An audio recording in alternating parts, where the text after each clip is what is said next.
सर्दी की ठंडी रात और दिसंबर की आखिरी दिन चल रहा था। मोहन अपने परिवार के साथ गांव के आखिरी छोर पर एक छोटे से झोपड़ी में रहता था। शाम हो चुकी थी और घर में एक पुरानी लालटेन की रोशनी थी। मोहन प्रतिदिन दूसरों के खेतों में मेहनत मजदूरी का काम किया करता था।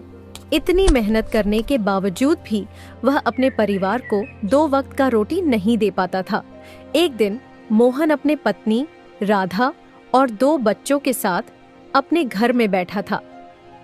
राधा, लगता है कि नए साल में भी हमारी जिंदगी मुसीबत में ही उलझी रहेगी। नहीं जी, नए साल में कुछ जरूर अच्छा होगा। हमें भगवान पर भरोसा रखनी चाहिए। बच्चे भूख से परेशान थे, लेकिन माँ की बात सुनकर सोने की कोशिश कर रहे थे। तभी अचानक दरवाजे पर कोई दस्तक दिया। मोहन उसे देखकर आश्चर्य से चकित हो गया और राधा की तरफ देखते हुए कहा, इस वक्त इतनी ठंड में कौन हो सकता है? फिर वह दरवाजे के समीप गया। वहां उसने देखा कि एक मोटा ताजा अजनबी आदमी उसके सामने हाथों में एक बड़ा सा थैला लिए हुए खड़ा था। भाई साहब, मैं रास्ता भटक गया हूँ। क्या आप मुझे एक रात बिताने के लिए एक कमरा दे सकते हो? मोहन अजनबी की बात सुनकर मन ही मन सोचने लगा। मेरे पास तो सिर्फ एक ही कमरा है।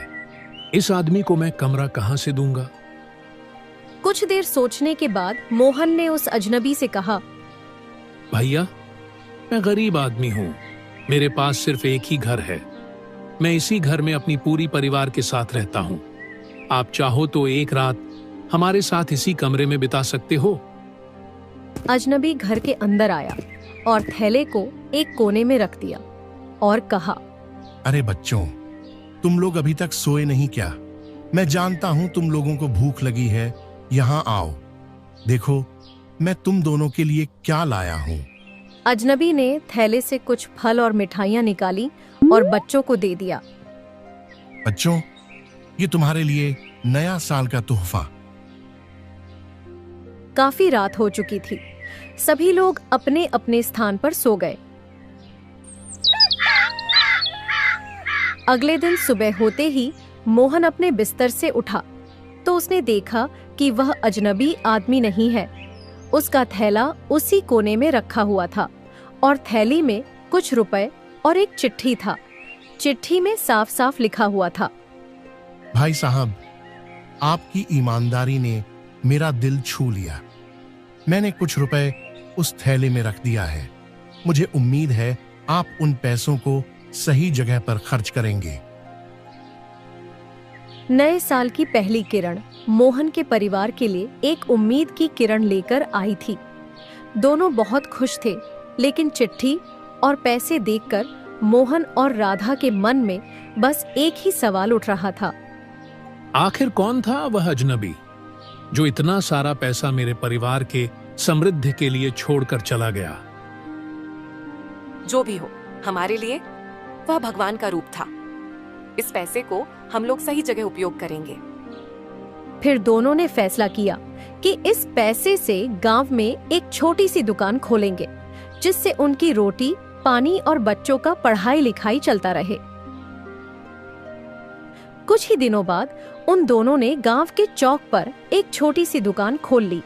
दुकान में राशन की सामग्री के साथ साथ चाय का भी व्यवस्था किया। गांव के लोग मोहन की दुकान की तरफ आकर्षित हुए और जरूरत का सामान खरीदने लगे। इसी तरह समय बीतता गया और मोहन की आमदनी बढ़ती गई। गांव वालों ने भी उनकी मेहनत और ईमानदारी की सराहना की। इसी तरह कई महीना बीत गए। फिर एक दिन गांव के सरपंच ने मोहन को अपने घर बुलाया।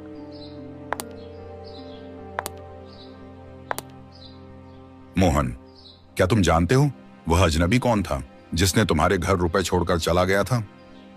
नहीं सरपंच जी, मैं नहीं जानता हूँ। वह एक बड़ा व्यापारी था जो अपने जीवन के कठिन समय में इसी गांव से गुजरता था।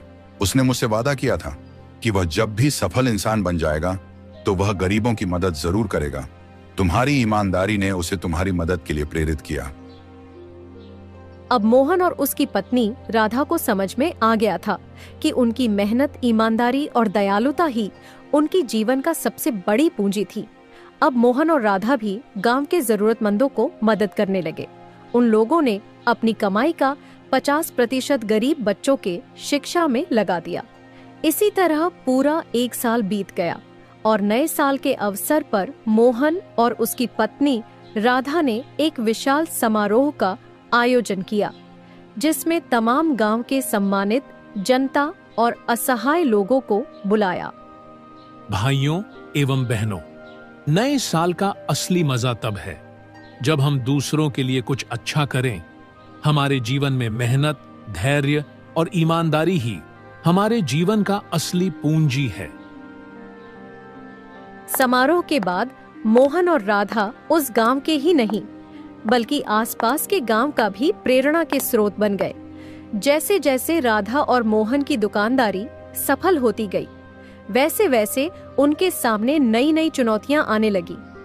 गांव के ही एक दुकानदार भोला ने उसकी तरक्की देखकर ईर्ष्या से भर गया।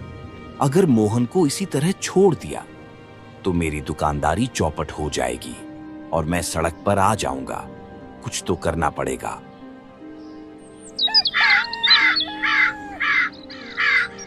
भोला ने मोहन के नुकसान पहुंचाने के लिए एक योजना बनाया और गांव के लोगों को अपनी झूठी बातों से भड़काने लगा। सुनो भाइयों, मोहन अपने दुकान में मिलावटी का सामान बेचना शुरू कर दिया है। उसकी दुकान से कोई भी सामान नहीं लेना। अगर उसकी दुकान से कोई सामान लोगे तो तुम्हारी मृत्यु निश्चित ही हो जाएगी।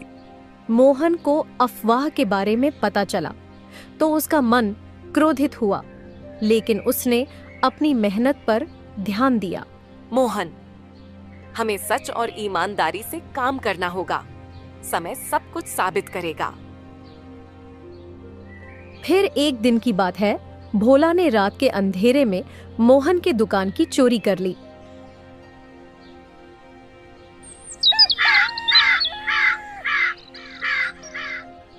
सुबह होते ही मोहन ने जब दुकान की हालत देखी तो उसका होश उड़ गया और वह अंदर से टूट गया। फिर उसकी पत्नी मोहन को संभालते हुए बोली, मोहन, ये समय हार मानने की नहीं है। भगवान ने हमें पहले भी राह दिखाई थी और आगे भी राह दिखाएंगे। जब गांव के लोगों को ये बात पता चला तो कई लोग मोहन के मदद के लिए आगे आए। मोहन, तुम चिंता मत करो, हम सभी गांव के लोग तुम्हारे साथ हैं। हम सब मिलकर फिर से इस दुकान को चालू करेंगे। गांव वाले की एकता देखकर मोहन का दिल गदगद हो गया। फिर इसी तरह समय बीतता गया।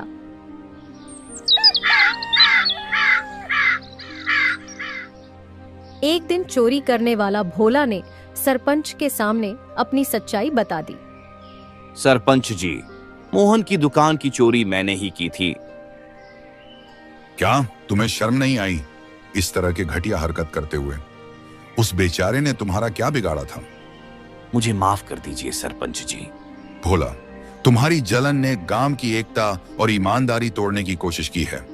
तुम्हें इसी वक्त मोहन से माफी मांगनी होगी। फिर भोला ने मोहन और राधा से माफी मांगी। मुझे माफ कर दो मोहन भाई, मैं धन के लालच में अंधा हो गया था। आज से मैं किसी भी दुकान की चोरी नहीं करूंगा और गरीबों की मदद भी करूंगा।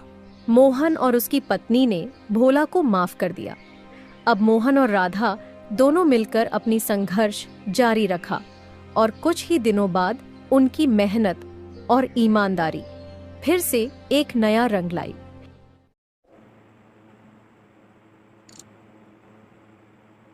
Subscribe!